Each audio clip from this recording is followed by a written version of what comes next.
Being the bearer of bad news doesn't sit well with me, and I really don't think you want to hear what I'm about to say, but I know that you need to hear what I'm about to say. Born in 92 on the block with the Sharks. Come from a different cloth, y'all would get ripped apart. You want it diamond, then you gotta get it in the dark. We dropping nuggets like Carmelo went to Rucker Park. Now we eating from state to state, we scrape the plate. I put my eggs in a basket, took a leap of faith. I took a chance, now we grow and see the impact. Decoding Success with special guests, now let's bring Matt. Welcome to the Decoding Success Podcast, top 1% globally ranked show. Thanks to each and every one of you that is tuned into this right now. If you are a returning member of our community, as always, welcome back. Excited to have you here for this solo episode on a really, really deep topic. And like I said in the intro to this, maybe you don't want to hear this, but it's something you need to hear. And if you are a new member, on that note, you have to give me some grace here. This is the first episode you're checking out. I don't want you to hate me for being the bearer of said news, which I wouldn't say is bad news. It's probably good news in terms of getting you aligned with a course of action. Now, without beating around the bush and being vague, we are talking about desiring healing doesn't always align with the divine timing of your life. It really doesn't. In this world where everything is about healing, and more healing, and by the way, I'm guilty of it, right? And not guilty, but I share those messages too. One thing that's not shared enough in regards to healing is that you might not be ready for it. In 2020, I had a whirlwind of a year. The entire globe did. But I'm not talking necessarily about the pandemic. Did I spell that right? I hope I did. I'm talking about personally. I was in a relationship at the time, and I had zero clue that I was being mistreated. I really did not know, and no shame to that person whatsoever. This is my responsibility, and I take full ownership of that. So being a person that's accountable and takes full ownership of said situations, something came over me and told me, Matt, it's time for you to go to therapy. It has been 27 years of you just pushing through all of these negative emotions, the neglect, the isolation, the rejection, the feeling outcasted, resulting in anxiety, moments of depression, and probably other stuff as well. Something came over me and said, take the leap. So I did. And it was great. For 27 years, I carried around this heavy bag of baggage, this heavy bag of overwhelming life experiences that, in full transparency, was freaking heavy. It made me really strong because I was carrying it around, but that strength at the end of the day was really facade-like. So in pursuit of therapy, it was really good to just be able to get these things off my chest and to finally have someone that could actually just listen without judgment. Never had that before. But at the same time, healing wasn't happening at the rate in which I wanted to. Why was I showing up every Wednesday afternoon to talk to a therapist, but I was still feeling anxious? Why was I still making decisions that weren't in alignment? Why? And I didn't know they weren't, right? I was still making them.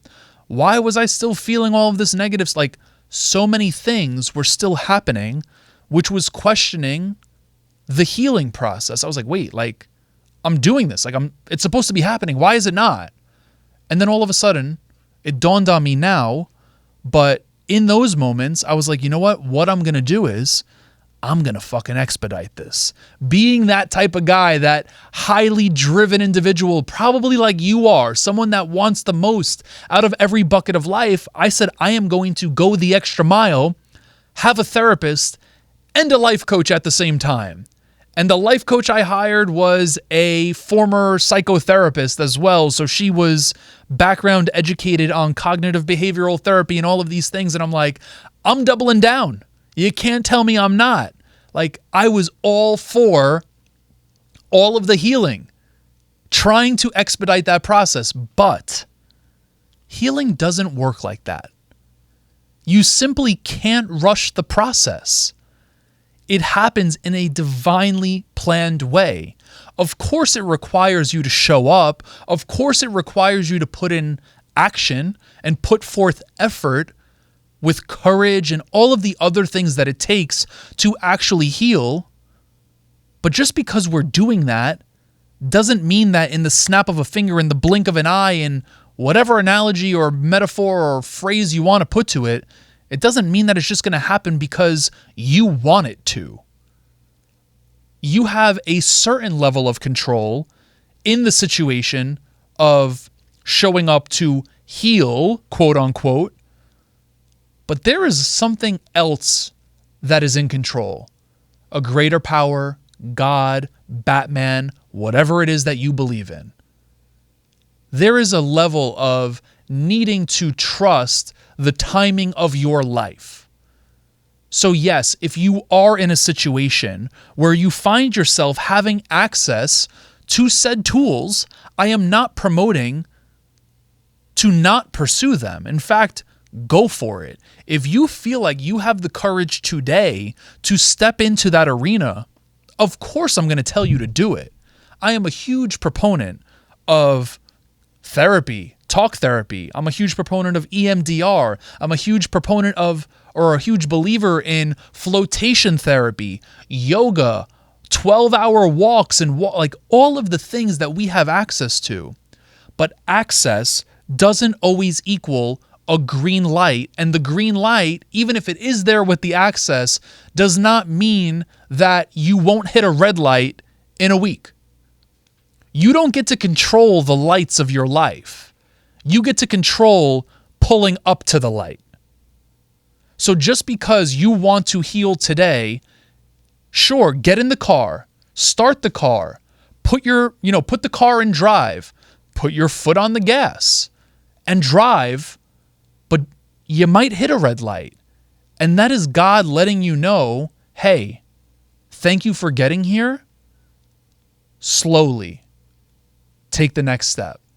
Keep showing up. Like, you need to trust that divine timing, just like I did back in 2020. And I want to let you know, I definitely have moments of still wanting to expedite things. When you're a high achiever, when you're someone that is determined, when you're someone that wants the most out of life, it's like, give it to me now. By the way, guys, if you're a millennial, I mean, come on.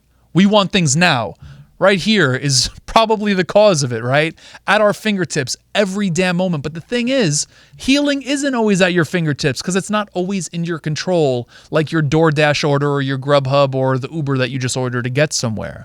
So I want to give you a couple of things to walk away with from a behavior or an exercise perspective, because I'm not here to just preach the good word.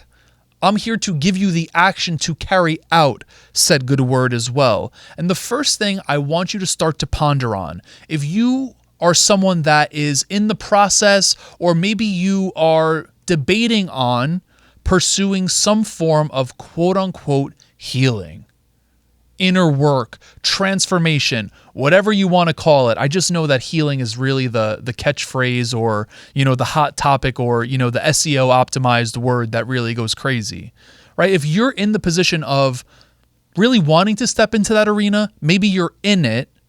What I want you to do, number one, is think of your intention. Why? Why are you doing it? Let your intention and pondering on your intention be what slows you down. I'm not saying slows you down to the point where you're just at a halt, but slows you down to ensure that you know why you're actually pursuing this, right? It's like so many of us just want to rush through life, but the minute we're able to put a little blip in our system or a little break in the matrix, there's a level of appreciation for the process. So I want you to get super, super clear on what your intention is for pursuing this or why you're already pursuing this. And number two, I want you to do a temperature check. What do I mean by a temperature check? In other words, maybe a self-assessment where you ask yourself a series of questions to get clear on if you are forcing your healing or if The force is leading you to realize like, whoa, like I can't believe this. Maybe I'm actually not ready for it. Sometimes we have to dwell in the pain. Maybe to hit our breaking point, maybe to truly feel what the hell it is that we're experiencing. But at the end of the day, feeling that pain is what is going to drive you. That pain actually becomes the gas for the car that you are driving and maybe getting stopped at a red light, right? The pain is that propellant. It is what moves you forward. So sometimes God really wants us to feel that before moving us forward. So when you're in this self-assessment, I want you to think of a few things like, are you being met with resistance? For example, when I hired that coach back in 2020, I'm going to be really transparent with each and every one of you that's tuned into this right now. It was costing me an arm and a leg. The coach was not covered by insurance. And you know what? Like, I was being met with resistance every single time I had to pay it. Not a limiting belief. The God's honest truth. I could differentiate a limiting belief from the God's honest truth. I was being met with resistance there, right? Just because I had access to that and I did it, did not mean that I would be able to rush this process by any means. There was some resistance, and I pushed through that resistance. You probably could push through that resistance too. Does that mean it's right to do? From my experience, not so much. Maybe you have to live that and learn that. And maybe for you, it's a different story. But if you're being met with resistance on this journey, well, maybe that's a key indicator for you during this self-assessment or this temperature check.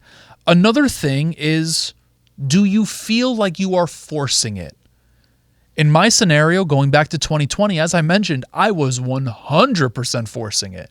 I wanted all of the negative feelings and emotions gone, just done with. But the thing is, what I had to learn, and I could sit here today, is let you know, those negative feelings and emotions, regardless of how much healing work you do, they're meant to be a part of your life. How you navigate them is what changes. Healing doesn't equate to never feeling anxiety, never feeling worry or nervous or mad or angry or disrespected. Like, no. Those are meant to be in your life.